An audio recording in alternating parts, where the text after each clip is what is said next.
In the name of the Father, and the Son, and the Holy Spirit. Glory to Jesus Christ. So today we're going to be talking about the sign of the cross. Okay? Prayer is not something that exists just for its own sake. So nothing we do physically in prayer or if we're praying mentally,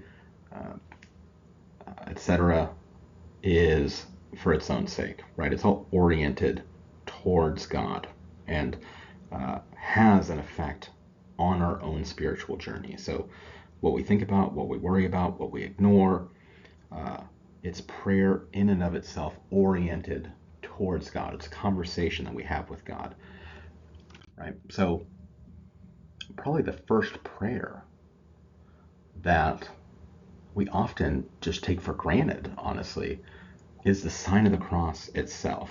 So we have this habit, right? If you look at the picture to your left, the three fingers together representing the Holy Trinity, the two fingers tuck for the divine and human nature of Jesus Christ, and we make the sign of the cross, right? Father, Son, and Holy Spirit.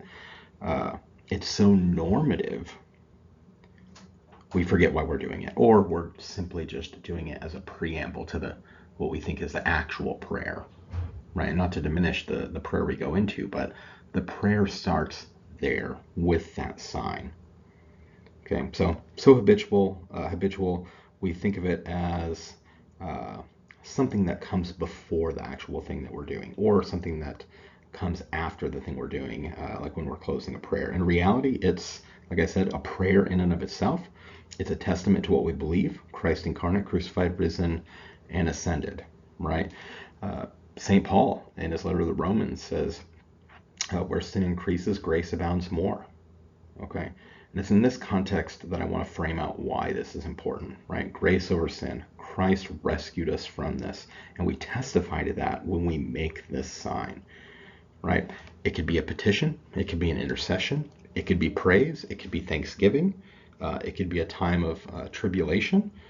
Every moment in our life is an opportunity for prayer. The sign of the cross is flexible, it's pliable, anytime, any place, just to check in with God through the busyness of our life.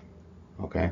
If you're married and you have kids, especially, your marriage itself and your relationship with your wife and your children, or your husband and your children, is an offering to God. It is a prayer to God. Okay? But that doesn't mean that we need to neglect our personal prayer life. Our personal relationship with Jesus Christ. But sometimes we just don't have a lot of time, right? This is just a great way to check in with God. Remind ourselves also. It's like, hey, I'm going to make this sign of the cross. Maybe say Jesus' prayer. Okay, whatever it is that is on your heart at the time. And it reminds us, like, okay, I need to spend more time in conversation with God later.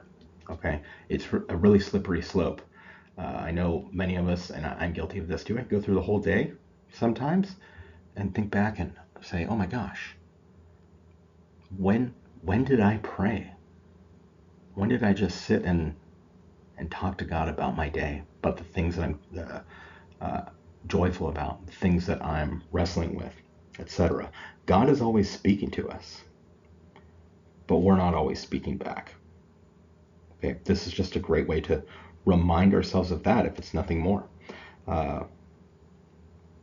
So just having this check-in with God and having this reminder to set time apart for what is the most important relationship in our lives, the one that gives us meaning, the one that gives us direction, and the one that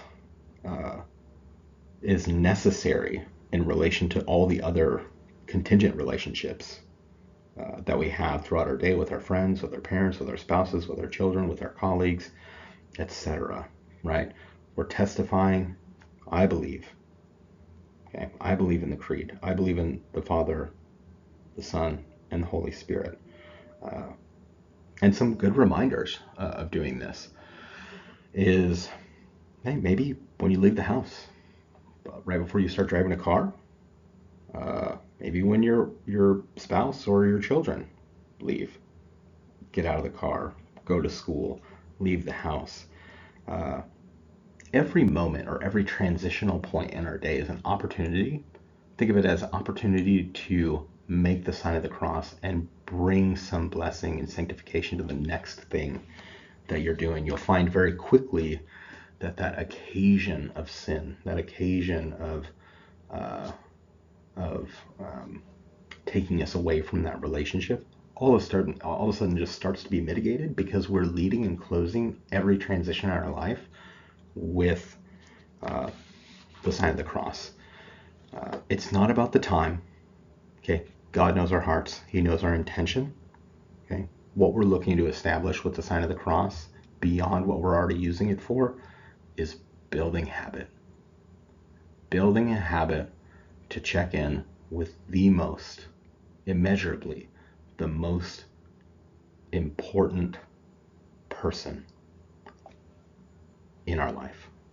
And that's our Creator, who came down from heaven and was incarnate by the Holy Spirit, right? Became one of us, not to serve, or not to serve, excuse me, who came to serve and give his life as a ransom for many, right? Mark 10:45,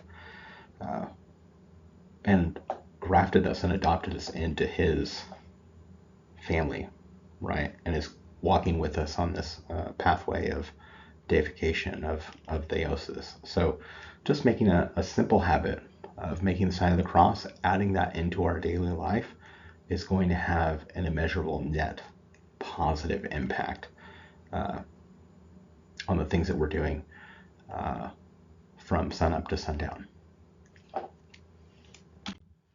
Okay.